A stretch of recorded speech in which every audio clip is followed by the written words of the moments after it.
Hey, I'm Scott Horton here for the Future of Freedom, the monthly journal of the Future Freedom Foundation at fff.org/subscribe. Since 1989, FFF has been pushing an uncompromising moral and economic case for peace, individual liberty, and free markets. Sign up now for the Future Freedom, featuring founder and president Jacob Hornberger, as well as Sheldon Richmond, James Bovard, Anthony Gregory, Wendy McElroy, and many more. It's just $25 a year for the print edition, $15 per year to read it online. That's fff.org/subscribe. And tell them Scott sent you. And now I think I will take the risk of going ahead and going to our guest on the line. Jordan, are you there? I am. I'm here. Okay, very good. Thank you. I'm sorry about the time zone confusion. All of my fault and not yours at all. Not a problem. I appreciate you making time for us. So, Jordan Smith, everybody, for years and years did great investigative journalism for the Austin Chronicle, all of which you can read online, I believe. And then now she's writing for the Intercept, Glenn Greenwald and them, at the Intercept. And for years she's covered the case of Rodney Reed, who, let's just say there's pretty obvious reasonable doubt as to whether he's guilty of the murder of a woman named Stacy Stites. And we talked with Jordan just a week or two ago on the show about all of that. But the recent news is that Rodney Reed has been granted a stay of execution. Is that right, Jordan? That's correct. He has. And for how long is that? Well, it's in an indeterminate period of time. It just the court acted on it late Monday, responding to the appeal that we talked about last time, which kind of raises this specter that the state's timeline for Stites' death has been off the whole time, and that there's now scientific evidence to prove it. And so they granted the stay, and that just kind of, there's no timeline for them to rule now that that death is not on the table and with a date certain. So it's up to them, basically, how quickly or not that they proceed. Right. And then, so was there a comment from the judge or judges or whatever in the decision? Was there anything important there? No, there was no comment. They just kind of gave a little procedural history, very dry order. But a couple of interesting things, I suppose. One is the breakdown of the court. 6 judges, I think, voted in favor. 2 did not, and among those that voted to just keep the execution date as it is the presiding judge of the court, Sharon Keller, who you may know as Sharon Killer Keller, because she is very wedded to finality over truth, I think, maybe the nicest way to put it. You know what? It's interesting you say that.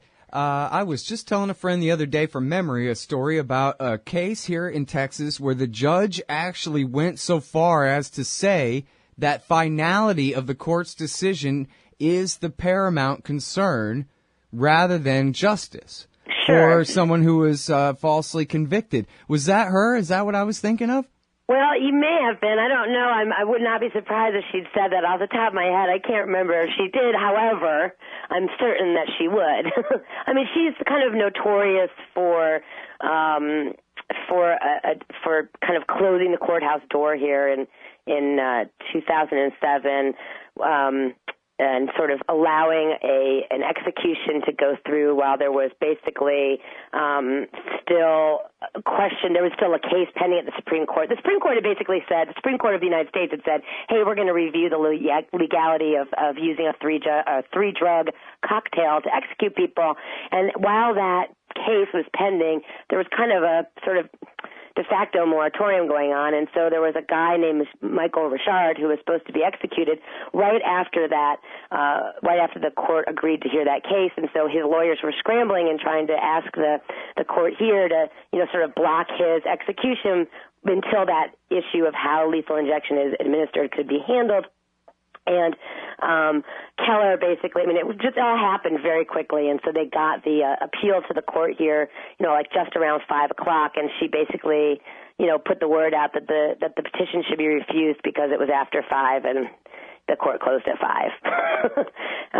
She was ended up reprimanded for that, but that's about it. That's kind of, a little bit of her reputation kind of distilled right there for you.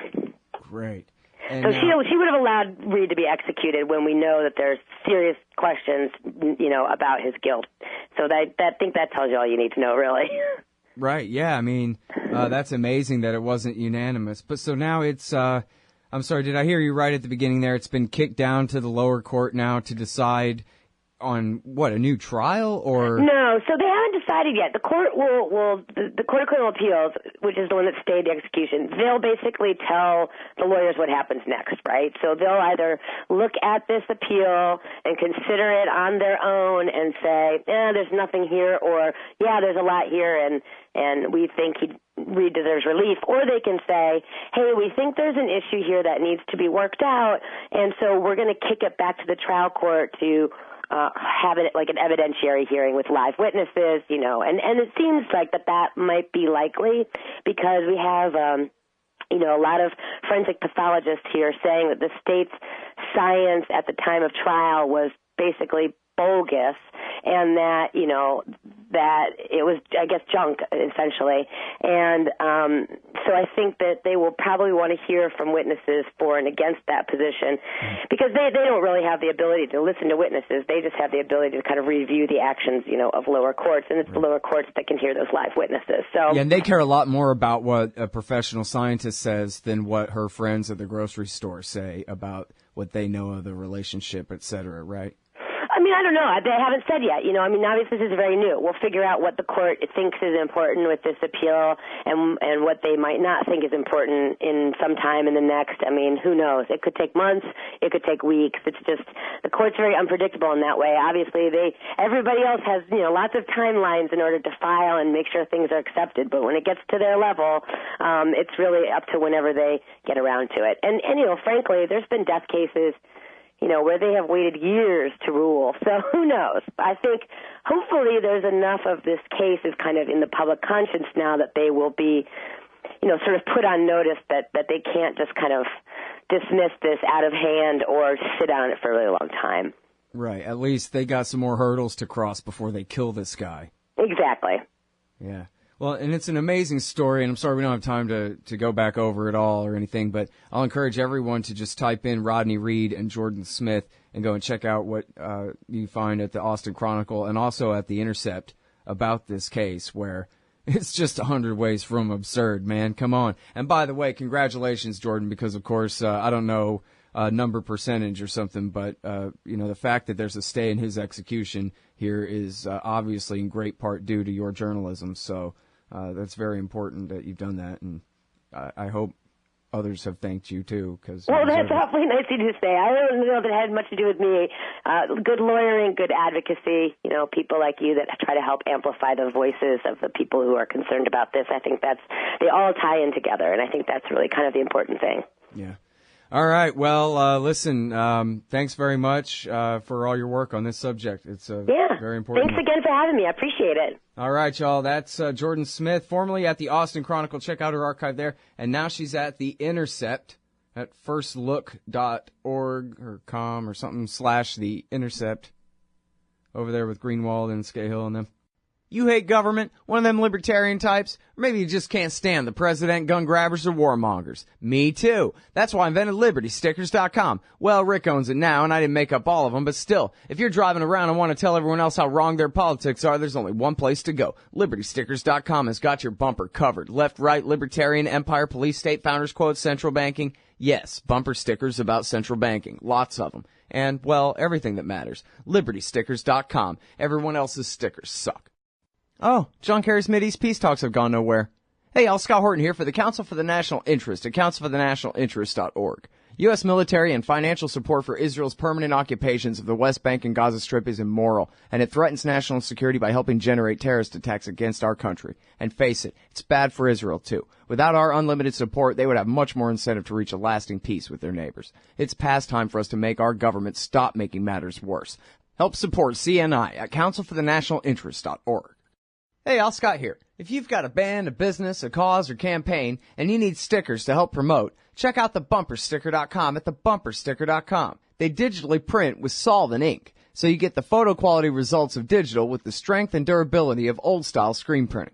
I'm sure glad I sold thebumpersticker.com to Rick back when. He's made a hell of a great company out of it, and there are thousands of satisfied customers who agree with me, too. Let thebumpersticker.com help you get the word out. That's thebumpersticker.com at thebumpersticker.com.